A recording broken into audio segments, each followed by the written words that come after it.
Cosmic Conversations. I'm your host, Sheila Seppi, and you're watching us on the Conscious Awakening Network. If you haven't already signed up to be on our mailing list, please do so. I always say this at the beginning. I know it sounds like a commercial, but I really want you to join us. So please visit us on consciousawakeningnetwork.org, or you can catch the replays on the Conscious Awakening Network YouTube or on your favorite downloadable podcasts such as Spotify, Google, Android, all of the major podcasting platforms, or you can catch the replays on Roku, Amazon, Apple TV, or Android TV. But you have to download the apps first. And remember, just visit your phone store. You can download our app for free. Just type in Conscious Awakening Network and download. We'd love to have you join us. Now, speaking of joining, tonight we have Aage Nost. And Aage, most of you probably already know him from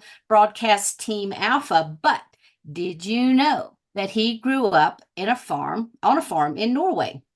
And at age 25, he had learned several languages and studied I'm tongue-tied here tonight. He had studied science, including metaphysics and different forms of theories of spirituality. Now, Aage is also the author of Spiritual Science, Higher Consciousness Thinking, and How to Access the Universal Consciousness. And tonight, he has some amazing information to share with us. But I want to revisit real quick because he is the co-host on Broadcast Team Alpha with Nori Love. Now, Nori was going to try to be here with us tonight, but she is basically serving as a death doula for a dear, dear friend. And so let's kind of hold space for her tonight.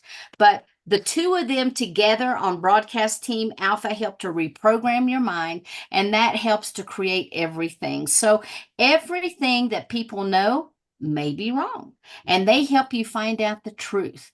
And he is also one of the hosts on the Conscious Awakening Network. So Aage, hello, hello, hello, and welcome, welcome. Hello, hello, hello. And in the words of Spark, live long and prosper. So here we go. Awesome. Well, it is great to have you here with us tonight.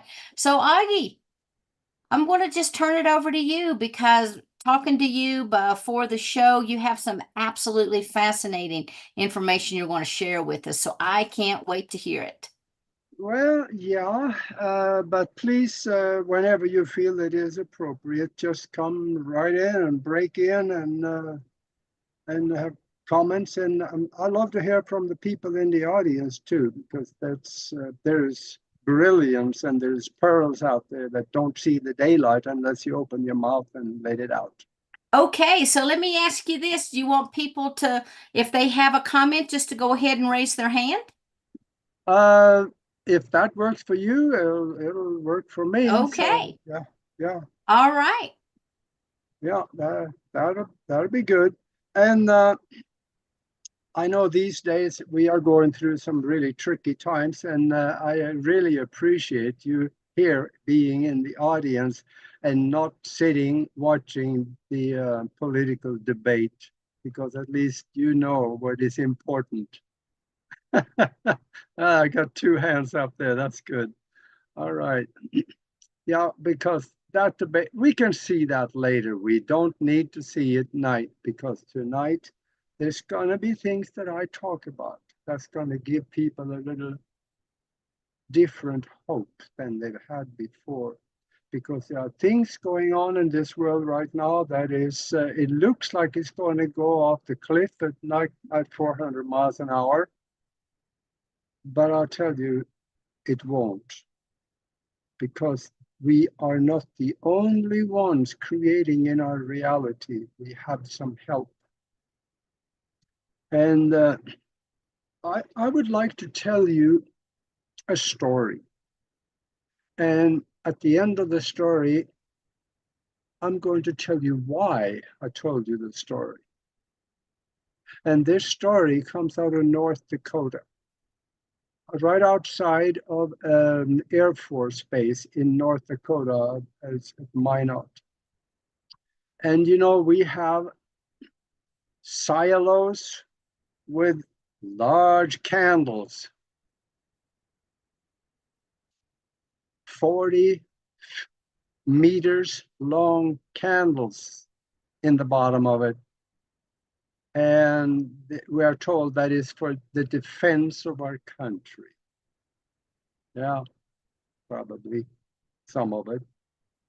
But there were one day that there was what I call a UFO that came, floated right on top of one of those silos. And it sat there for 10 minutes. It was a big red UFO, flat flying disc. It was sitting there for about 10 minutes. And then it drifted off. While it was sitting on top of that silo, all the electrics in the silo went out. All the control panels went dead.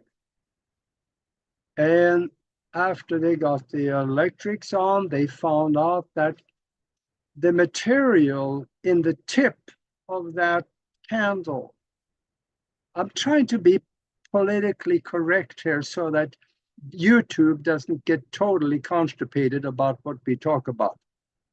So I'm going to be talking around the subject a little bit. I think you will understand what's in the tip of that rocket. It was totally neutralized. It was made inert. In fact, there was a congressional hearing on this, and I saw the hearing was recorded, and I saw it. There was a colonel on there explaining how this happened. They were sitting in the silo. The ship came and sat on top of it for 10 minutes. Everything went dead. And he explained that in a congressional hearing. Everything in that silo was dead and couldn't hurt a fly, including the material in the tip of that candle. So, how did that happen? There's another story, also a quick one, where that dates back to the 1970s, where the US was doing a test. They had one of those rockets going up, and this was a live one where the stuff in the tip of it was meant to be exploded somewhere as a test. And then suddenly you could see this flying disc come up right next to it and shooting light beams at the tip of that rocket. And after a little bit, it didn't look like more than 5 to 10 seconds. You could see that the rocket went dead and it just tumbled over and fell to the ground. So how did that happen? I said we had some help.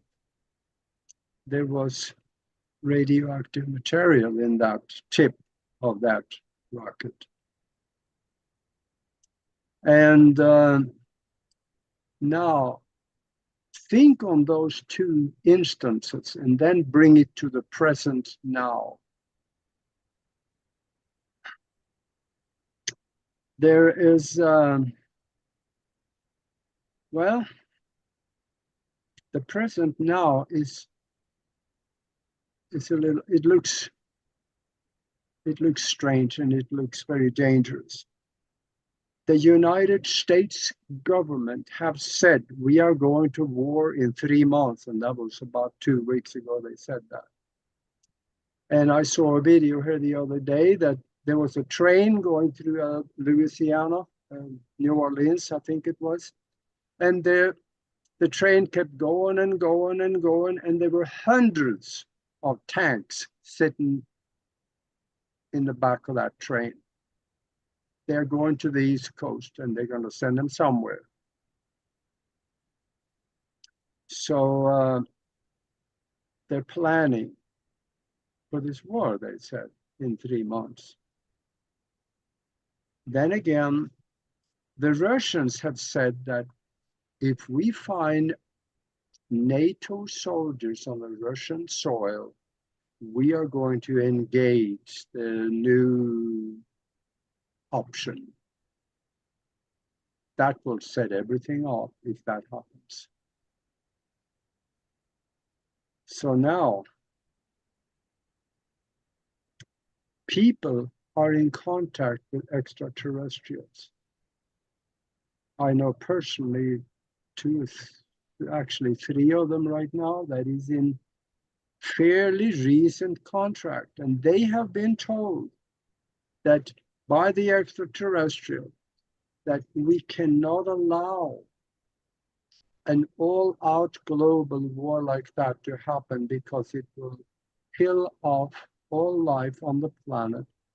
And for the next approximately 3,000 years, it will be unlivable because the half-life on the material in the tip of that rocket is 1,740 years. So yeah, they cannot allow it to happen. So what are they going to do? They will do something. And then there are channelers that also, yes. Yeah, I was just going to say, and when something like that happens on the planet, it just doesn't affect this planet. It affects all the dimensional layers, and that ripples out. And then it affects the entire solar system. Yes, it does. It is not just us. Yeah. So that is probably one of the big reasons. They would allow mankind probably to wither away, but the planet cannot be destroyed. Yeah. Because if we do away with ourselves, we earned it. And now these channelers that's talking from extraterrestrial beings, they're also saying the same thing. And there are so many of them right now. They just can't all be reading each other's books and say, yeah, I'll agree with that one, so I'll say that too. I don't believe that. Some of them probably do, but not all of them. There is an extraterrestrial presence, and there's extraterrestrial that come and visit that have said that they will not allow the planet to be destroyed. And since we are on the planet, we are probably going to be okay too, for the most. Though I have a contact myself where I said that he told me that we were hoping you were able to raise the vibration on Earth to a level where everything will be divulged, but you have not. So many will leave the planet. So there's going to be some trouble, most likely, unless we are able to manifest and create around it. So let's do that. We need to create around it. And how do we do that? Well, see, we affect what's going on in our reality a lot more than we think we can. We have a lot more control than we do. And we control our environment and our reality, basically all of it, by the way we think, by the way we talk, we visualize things and what we intend to do, and how we associate. If we associate with people that have no knowledge, then it starts draining us too. We need to, in business, we talk about associating up. There's something to that. Associate with spiritual people. That don't mean that we have to be, degrading and bad to other people that is not at our level of consciousness. We be polite, but we don't have to spend all the day with them. And the tricky part here is that, yeah, that applies to family too. If your brother-in-law is one of those people that, well, I won't even go there. Be polite, but we don't have to degrade them. Just let them live their life alone, and we can love them from a distance. So yeah, we can engage in the law of attraction. So then how do we do that? We can also engage manifesting. Huh? How do we do that? We learn from people that is good at it. We want to snuggle up to people that gets results. We want to make sure that we use the methods that gets results. Because when you think about it, the law of attraction, manifestation, and prayer, when we do those things, where does those things go? Do they stay in the physical with you, let's say in the brain? No, it doesn't. It goes out of the physical into a higher vibratory existence, which I would call a spiritual existence. So when we communicate with something out there, like the universal mind, we need to communicate in a language that is understandable to that universal mind. And that is not German, not even Norwegian, not Dutch, Japanese, Chinese, none of those languages. It is a language of emotion, intention, vivid, colorful images, gratitude for already having what we are asking, and love. That's the spiritual language. When we roll that into a ball and surround what we want with that, send it into the universal mind or the quantum existence, and it sits there for us to go later on and keep trying to bring it into the physical with us. Quantum mechanics prove that's the way it is, because you can look it up. There is this theory of inflation, which is a concept within quantum mechanics. And that is that when you thought of something, it doesn't stay in your brain only. It goes into the quantum existence and it sits there as potential for physical creation later. And I know I've done that, and boy, does it work.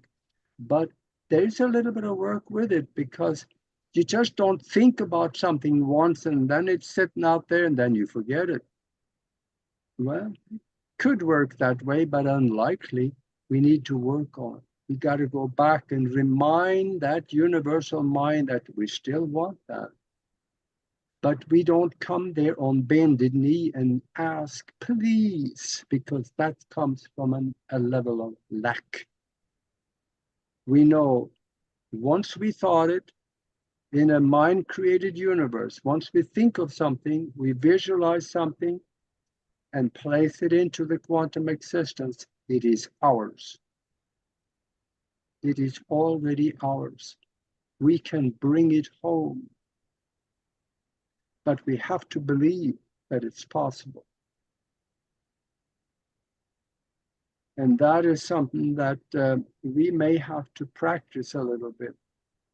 And we do that by visual images and thoughts and emotion, gratitude for already having. We do that every day, because our brain is like a computer.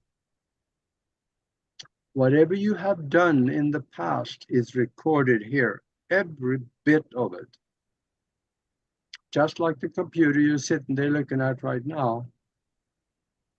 But in the computer you're looking at right now, you don't have any records of the future.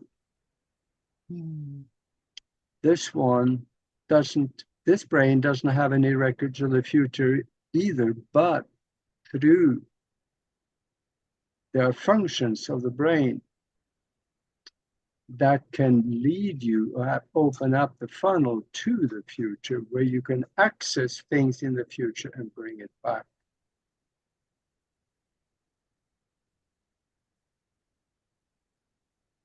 Yeah, we can really do that.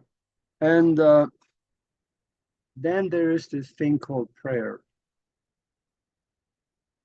A lot of people do that, but the question is, why is it that prayers hardly ever work? Could it be that maybe we're not doing it right? If you sit around the dinner table on Sunday and all hold hands and you, one of you is the speaker there and it says, yeah, please God, we need $1,875 for the mortgage next month.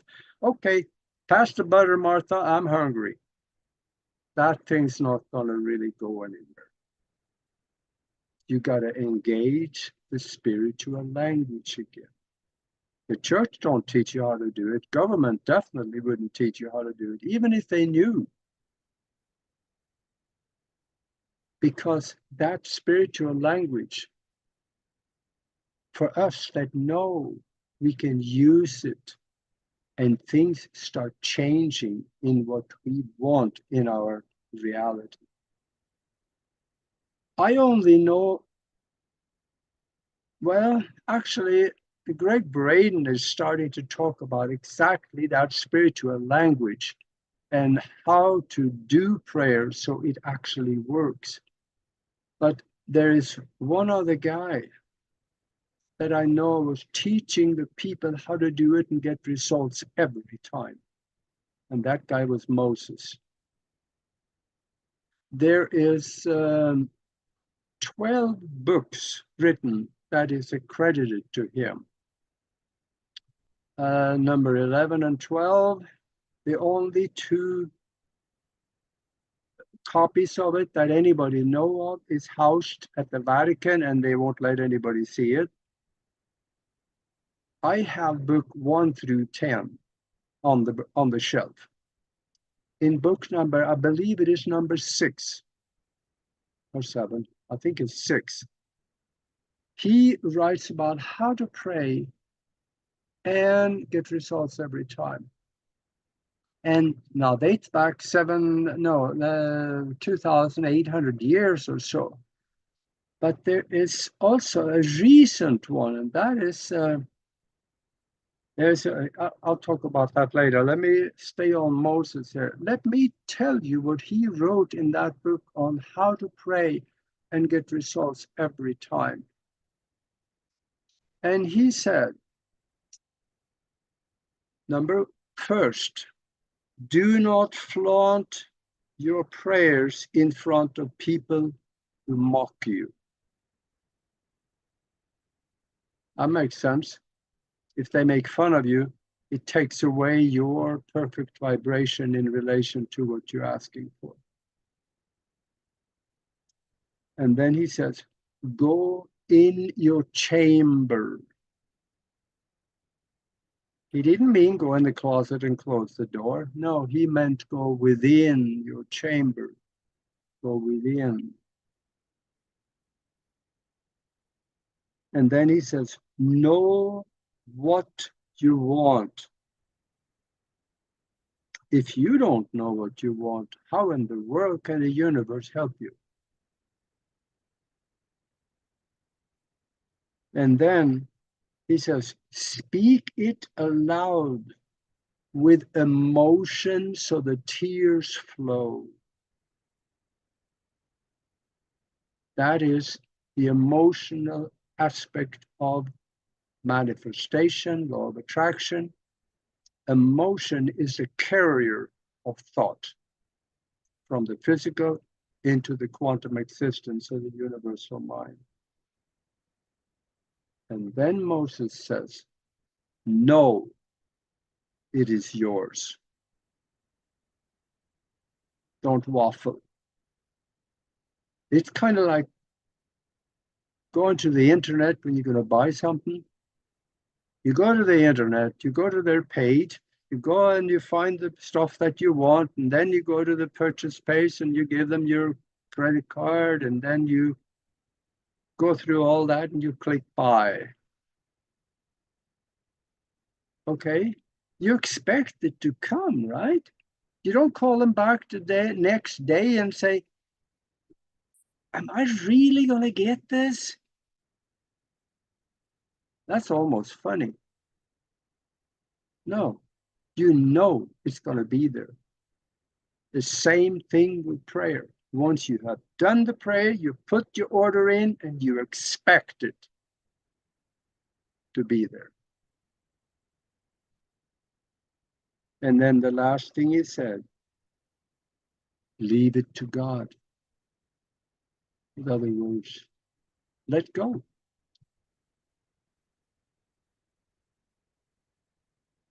And that's the tough part. We feel like we're going to call the merchant back and say, am I really going to get this? Because we have barriers in our mind that is placed there from years and years of mind programming. Your mom kept telling you, you can't do that. No, no, no, no. No, you can't. You can't do that. Or your dad said, I don't even ask. How many of us remember those words? I do.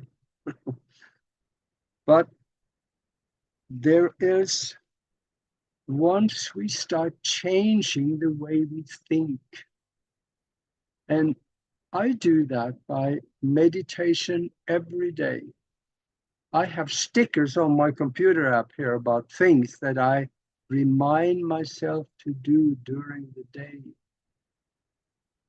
I got one sticker up there basically telling me that spend some time visualizing your future.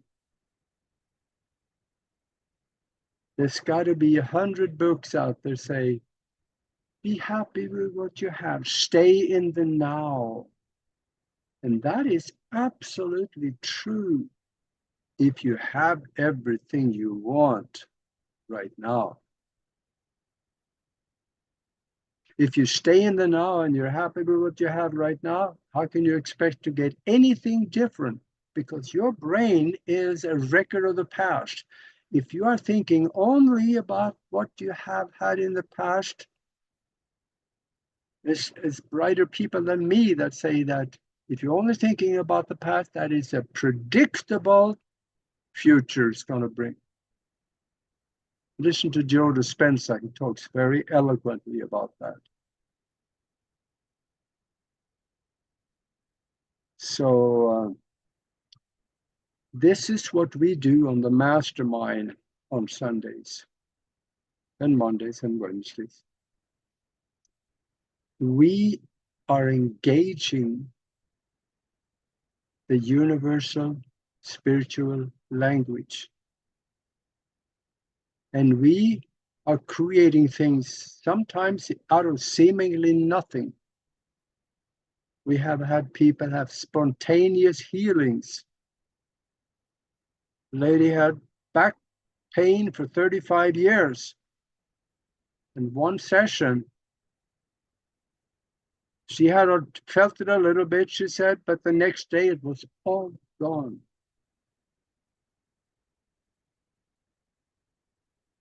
We created rain for a lady that felt her house was going to burn down because of forest fires. We've had people walk out of the hospital when they were on the deathbed. They walked out the next day. We have people get mailbox money. That's what I call it. When you suddenly money, you need something really bad or good.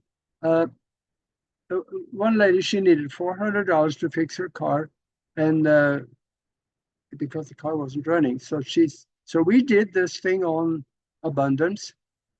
And on the next meeting, she came back. I went through a box, she says, and I found an old envelope. Guess what? There was $400 in it, and I have no memory of even putting that money in the envelope. Things like that happen, and we make that happen at the mastermind. And just for the fun of it, if you want to come and test it out, send us an email to themastermindconnection@gmail.com. themastermindconnection@gmail.com. We have a phenomenal group of people there, and we join minds together, and we create a very powerful energy. And even within that energy, we may want different things. When we talk about abundance, one guy, he may want a new place to live. Another one may want a different car. And another young guy, he may want a date. You know, you never know. But the universe knows how to distinguish between each one of us within that powerful energy that we have created when we join the minds together. Mm-hmm. Remember, the definition of the mastermind is when two or more minds are united in harmony, they create a third mind, which has the potential mind power of the two or more of them multiplied by each other. If 1,000 people get together and think about one thing, focus, intention, emotion, love, vivid, colorful images in one direction, now you have the mind power of 1,000,000 minds, and that is powerful. Now, we don't have 1,000 people yet, but we're on our way. And this is another thing, I just can't help it. I got to show you. In here, this book, Spiritual Science, Higher Conscious Thinking, and How to Access the Universal Consciousness. In here, I teach people how to use their minds in a way you normally would think would be impossible.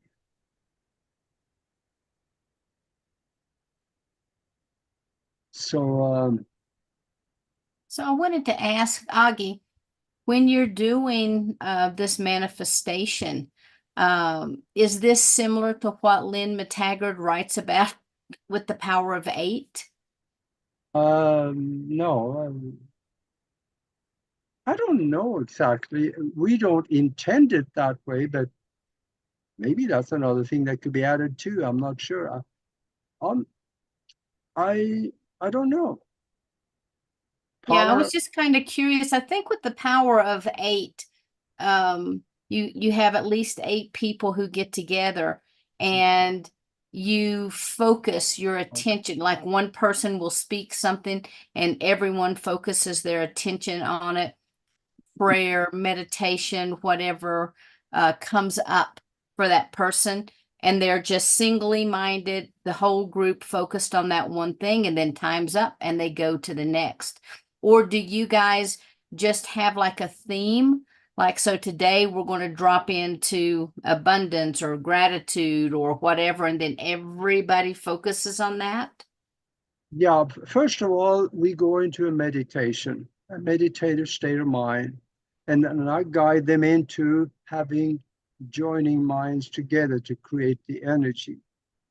And from there on, we can go and concentrate on specific things like you mentioned, abundance. And abundance can be so many things: economics, abundance of good friends, be abundance of all kinds of different things. So people may be thinking of different things that applies to them, and that's okay.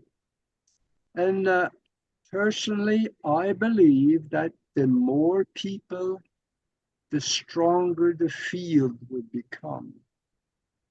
Now, when we did there were forest fires in Northern California, and there's a lady that called me and said, I gotta have to leave the house because I'm afraid the house is gonna burn. And so she left. She went to town, took her animals with her, cats and stuff. And we were seeing ourselves standing on a hill, looking towards the west, where the fires were coming from. And we visualized ourselves standing there in the rain, and we saw her house. We saw a house. We didn't know what it looked like, but we said that was her house. So we were standing there in the rain, howling rain. The rain was coming down. Our hair was wet. Our clothes were wet. And my boots were filling up with water. And we stood there for visualized and feeling that for about 5 minutes. And then we went on to something else. An hour and a half after we got done with that session, she called me and she said, Aage, it's raining. It had not rained there for 3 to 4 months. And there now, I would say it wasn't clear sky. There were some clouds in the sky, but she could see blue spots between the clouds. In an hour and a half, it tightened up and got dark and started raining.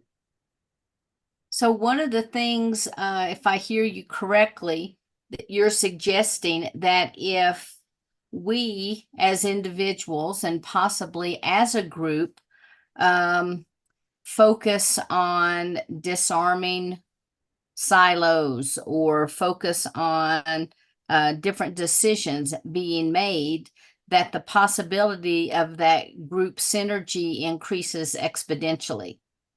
In a roundabout way, that's what would work. What we got to remember that we don't think about what we want, what we don't want. Mm-hmm. We think of something that we do want that will replace what we don't have.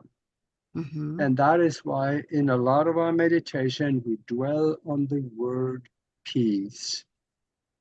Peace is emerging everywhere around you after the cleansing is done, because then we need a cleansing. Beautiful. There is so much infestation of negativity. That's almost like a prayer word compared to what it really is in Washington. So there need to be a cleansing, but the peace will come and replace what we have. That is what we concentrate on. And I think it would have been a lot worse right now had we not done this, because we do spend some time on this every week. Beautiful. Stone, I know that you have some experience with prayer. Do you want to hop in real quick and share a little information about that? Absolutely. Thank you, Augie. That was absolutely awesome. Yes, Amazing. I grew up with two sorts of cults going on. One was the Catholic religious side of worship, and the other side was the satanic dark worship that was going on. And through the whole prayer factor, I, as a child, grew up believing I had to get down on my knees. I had to bow my head, and I had to give thanks as servitude, right? And that meant I was in a subcategory, and I couldn't figure that out. And then to see Jesus on the cross displayed in death pose, that was terrifying to me. I believed that if I didn't do as I was told, that's what I was going to end up having to experience. But at the same time, my education, my mind was saying, he did that. He sacrificed himself on the cross to save us from the sins that we may in the future commit. Through the whole prayer stage of it, I went, okay, I can't pray. I can't get down on my knees and pray for something that's only going to keep coming back as a negative to me, because that was my personal experience. Later on, I stopped praying. I went through a phase there where I had absolutely nothing to do with pray. I mean, I was going to grow up and be a nun at one stage. And what it came down to was me giving thanks, appreciation, and gratitude for what was in front of me. When you have to go without and find ways, that it's absolutely diabolical what some of us have to go through to actually say thank you for the morsel in front of me. You start seeing that what we are putting into our system is a living organism, whether it's whatever plant, meat, whatever, it has a life force behind it. And I can relate to being that life force energy. So I give appreciation, I give gratitude for the sacrifice of what is coming my way, because I am now taking it within and I'm becoming part of that knowledge that it had gathered. So my appreciation levels changed. So I went from the prey, which is from what predators do, they like to prey on stuff, to giving appreciation. I changed the spell casting. For me, it was about the phonics, the words that were involved and how they were being used. It in the sins, it talks about greed, lust, all of these different areas, and it was like, I no longer want, I no longer, I need, this is what I need. And I broke the spell casting of wishing. You'll get exactly what you wish for, but you may not recognize that that is exactly what you asked for. So when you are really, really needing it, and you are giving true 100% appreciation for what you already have, that's when the abundance will show itself. And if you are in tune with that frequency, you will recognize how and where it's coming from. You won't be going out there every 5 minutes praying, wishing for, can I have this and that, all right? That your needs will be met, but you have to know what the needs are first. Yes. You know, this is there's a lot of stuff that isn't shown to us or taught to us correctly. And phonics plays a very big role in it. I call it spell casting, because there's double meanings behind every word that is used out there. The labels, the categories, the whole, it's all used as a program against us. So I got all that, and it's like you were saying right at the start, there's a little phrase that it's always in my head. If you keep doing what you've always done, you'll keep getting what you've always got. Absolutely. Yep. The Aboriginals, the Australian originals, I lived with them for a while in the desert. And one of the things they would do is when a whirly, which is like a little mini cyclone or tornado, what you call them, would come near them, they would stand up in a circle and they would yell at it really loud, go away, go away. And the frequency would change its direction. It would literally move away. You were talking about the energy of the 8, Sheila. I have been privileged to be in a circle of up to 20 people doing Fulong Duffer, and I caught myself, I caught my reflection, I caught their reflection, and we all had this energy flowing into the middle. And what was undulating in the middle was this collective energy. And then when you know that that's what's happening, and you say to it, I need you to heal, I need you to bring, I need you to do this. It's more like, I'm not giving you an order, I am asking for you, would you be able to supply me with? Because we are the creators of this energy. And if you do it with true appreciation, you'll get your energy returned. Beautiful. So this is how I see what Augie is doing with the group. So yeah, that's my Awesome. little spiel. Thank you. thank you so much for sharing that. And Susie, I'm going to get to you in just a second, but I see Joan Bird is on here. And Joan, I don't mean to put you on the spot, but do you have anything that you can share about UFOs and missiles, etc.?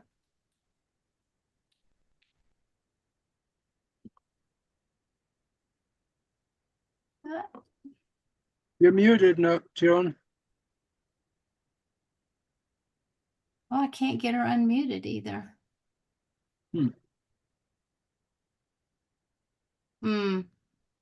Okay, well, let me pop over to Susie real quick and maybe we can get that worked out. Susie, you had your hand up? Yeah. I've been doing prayer for forever and ever, but I've had a couple of times when, mass prayer, like Augie's speaking about, and it felt rather than that it felt that like there was 8,000 drummers along the San Andreas Fault and Hands Across America, and everybody was holding hands praying, and you didn't feel like you were praying, but you felt like you were part of the prayer. And it's so empowering knowing that you're part of the answer. I just couldn't help but think of those two when Augie was telling his big one. Beautiful. Thank you. Thank you. So, Yes. Augie, those are some pretty cool affirmations of everything you're talking about. Yeah, let me just, for the next 2 minutes, dwell on prayer a little bit longer. There's actually some scientific experiments that prove that it works. There's a guy named Larry Dossey. Larry, and last name Dossey. He wrote a book called Prayer and Healing Words Are Good Medicine, because he did some experiments with people that most of them, they had cancer and really in a bad way. And then he broke them up into 2 different groups over a longer period of time. But one of the group, they did nothing with. And the other group with similar medical conditions, the other one they prayed over. The one that was prayed over, their tumors decreased at the average rate of 30% more than the ones that were either done nothing with or just regular chemo and other garbage that they give them. So yes, 30% better healing for the ones that had prayer than the ones that didn't. And this was done over a longer period of time. And Larry Dossey, he proved that. He also talks about how they did it. It wasn't just standing there and saying words. No, they visualized the actual tumor gone. Just like the people at the Medicineless Hospital in China, where they, some of you may have seen that, there were Qigong practitioners standing in the hospital. There was a lady that had a cancerous tumor, and they stood there for 2.5 minutes. And in their language, it said, "It's done, it's done, it's done, it's done." And you could see on a split screen a picture of the tumor at start. That was just a picture. And the other one's a live sonogram, I think it's called, of the tumor. You could see it on the screen disappearing and disappearing into nothing in a matter of 2.5 minutes. Yes, prayers work if you are doing it right. Wow. It's pretty impressive. Mm-hmm. So, in kind of wrapping up tonight, what are some maybe some tips that you can give people as they're watching the television. Hopefully they're not watching the television, but if they're watching, the television or listening, to the news and everything that's going on. Because as we started out, it can drop people into that fear mode. What are some suggestions just to kind of recapsulate everything? Well, you could, first thing I would do is just to cut the cord to the TV unless, That's a good one. There you go. because you know what they're feeding you. It is not only what you see, it is also the subliminal messages within what you get. They're very destructive. And yes, that's one of the things. You find these subliminal messages on everything in society these days. Back when I was teaching this mind development course, we found subliminal messages on the front page, right on the outside front page of the Bible. It's everywhere. But absolutely, if you're not doing it, start going within and meditate. And meditation can be many things. It's not just sitting down, closing your mind down and think about nothing. We all know how easy that is, right? Because thoughts pop in on you. I'll give you a little tip here, how you can close the mind and everything goes dull. I know people that has meditated for 20 years and they still don't know how to keep unwanted thoughts out. How crazy is that? There's a way to do this. But first you got to make a commitment to yourself to start meditating. Go within and just empty the mind out. It is great health benefits just by doing nothing except thinking about nothing. Or you can also direct it. Let's say you have a sore toe. I don't care if it's you got a toothache, let's say you're a lush, you got a bad liver, okay? So then you visualize a bright, vibrant, healthy liver. And then you tell yourself it is healed, and then go into meditation. Let the subconscious mind work on it. It will reach into the superconscious mind that will reach into the universal mind. And there's all kinds of healthy livers in the universal mind that will be brought back to help you with your liver. Of course, it will also help if you quit drinking. But these are the things that we can do. But in order to close the mind down, there's a trick that works. And I don't know if anybody else talk about it. Probably. I learned it through the martial arts. And that is that, let's do it right now. Look straight ahead at something on the wall ahead of you. Find a spot or two lines crossing each other or something. Look at that. And then cross your eyes just a little bit. Not so much that it hurts, but just a little bit. So now you got two spots. There are two spots on the wall. And when you do that, you give the mind something to do that does not take thought to do. So try that for just the next 30 seconds. Look at that spot ahead of you. Cross your eyes just a little bit so you can see two spots and feel how the mind goes quiet while you try to keep those two spots.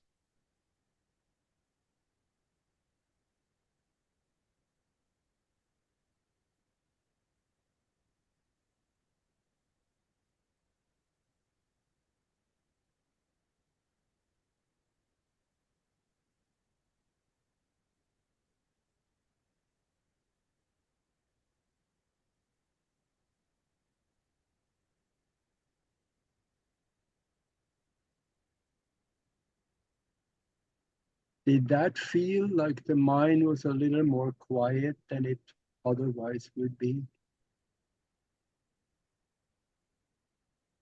It works about 100% of the time. That's how I started out doing it decades ago. That's awesome. Thank you for sharing that technique. Patty, you got your hand up. Yes, I do, Augie. The problem I've been having for 14 years now, and it just drags on, is I'm seeking to get justice. Do you have a clue? So it's not a physical thing I want manifested. I just want to get justice. I've got the proof of the wrongdoing, but I still am struggling with it. Yeah, the word justice, that depends on each individual person's impression of what justice is. If you ask one of the Vikings 1,000 years ago what justice was, it's going to be a little different than what we have today. Actually, it was a good way to do it. And justice... It's illegal these days. Yeah, justice for the higher good of everybody. See, there's physical karma and there's spiritual karma. So when we do something here, there's karma here too. Again, that comes through a police officer come knocking on your door and say, come with me, you're going to jail. That is the physical karma when you've done something you shouldn't do. And in the United States, it's easy because they do that when you haven't done anything that you shouldn't do. You can indict a hamburger in the United States. That doesn't matter. They don't like you, they send you away. We have proof of that lately. But justice should be for a higher purpose. Annie, would you like a cup of tea? Would you like a piece of sponge cake? Are you staying in here? Okay. Yeah, keep going. Okay, I can. So, I mean, yesterday I came across a saying which is being nice. Hang on, let me read it, try and get it right. Being nice is where predators live. And my issue started with me being nice. Yeah. And it has just gone on and on. And all I want to do is to get justice before a court. Obviously, it takes me to put the right message to the court, but the court seems to be a bit reluctant. Maybe I just haven't put it well enough, but I'd like it to. I know I'm right. I know there was a fraud done on me. But yeah. Anything that has to do with a court, I got questions about it because courts are so corrupt that it doesn't matter what country you're in, because the court and a jury is based on a principle where the majority rule. The judge, he's going to tell the jury to, okay, if you got 12 people on the jury and 7 vote for it, the judge has an option to say, okay, you're guilty. But it's supposed to be all 12, but they don't do that everywhere. So I think for the higher purpose of learning, that's what justice should be. If we do something we should not have done, we know it. So when the restitution comes knocking on our door, we know that, yeah, I probably earned it. And justice, it's got to be for a higher purpose of learning. And then you should make the one that got harmed has to be made whole. That is part of the learning. Wow. That's really great advice that I think we can all take to heart, Augie. I appreciate that. Patty, I appreciate you bringing that up. And I can't believe we're already at the top of the hour. So, Wow. yes. I just commented a few. Since I came across that saying yesterday about being nice is where predators live. I've given up being nice now. From hearing that yesterday and thinking about what's been done to me, I thought, why did it happen? Why? All I wanted to do was help them. Yeah. Sure, I wasn't thinking right. It was only 4 months since I lost my boy in a work accident.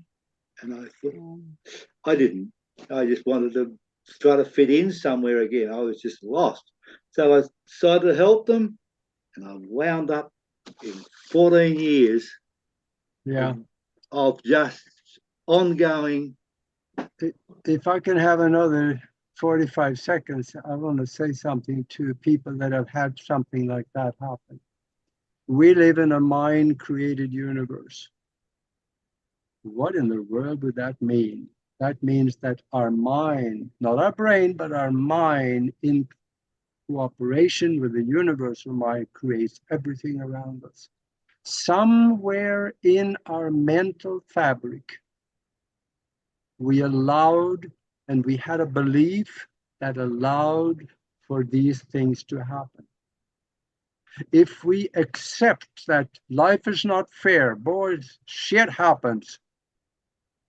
Yeah, it will.